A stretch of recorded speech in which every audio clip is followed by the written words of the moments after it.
Hello, I'm Alistair Crawford. In this short video we're going to talk about our Crawford silver dragon, our fire-breathing dragon. Dragons have been around for a long time, since Roman and Greek times, and have entered folklore right through the Middle Ages. Dragons typically have been regarded as rather evil reptilian characters, often guarding a castle full of gold. But our dragon we think is rather a friendly little fellow, more like a pet. The idea of a silver dragon came about because I was trying to think of something that was animal related and fire related, and of course the dragon is the natural choice. What other animal breathes fire like a dragon?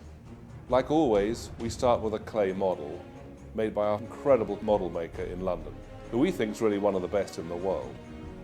Then it's cast in silver and then hand chased scale by scale to incredible detail. The head is detachable.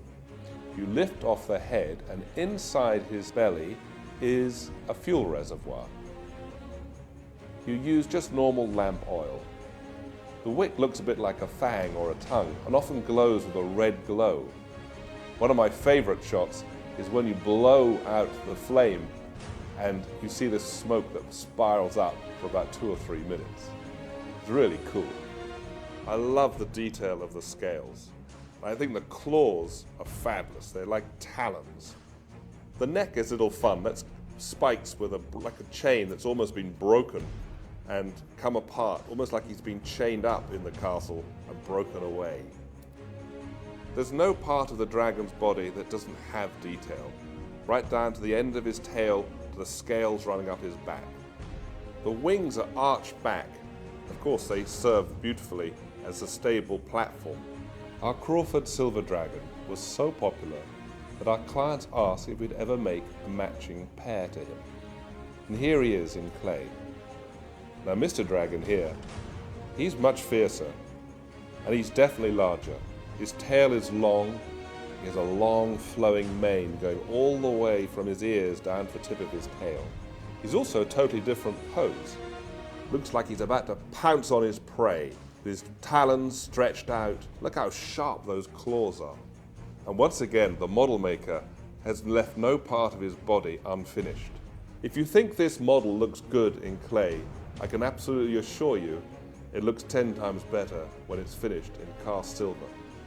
I think now that we have Mr. and Mrs. Dragon, I think the two on a table are going to look fantastic.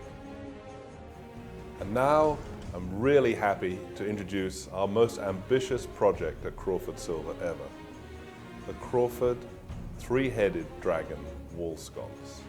Traditionally, through centuries of European folklore, knights have set out to do good deeds and slay dragons.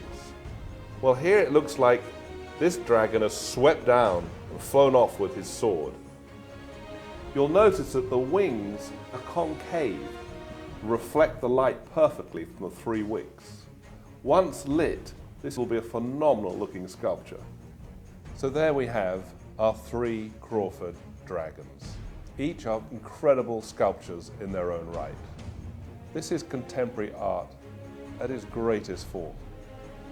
From the sculpture, the design, the uniqueness, the handmade quality, all of which will outlast generations for years to come. We've only made a limited edition of 20 of these Crawford silver dragons.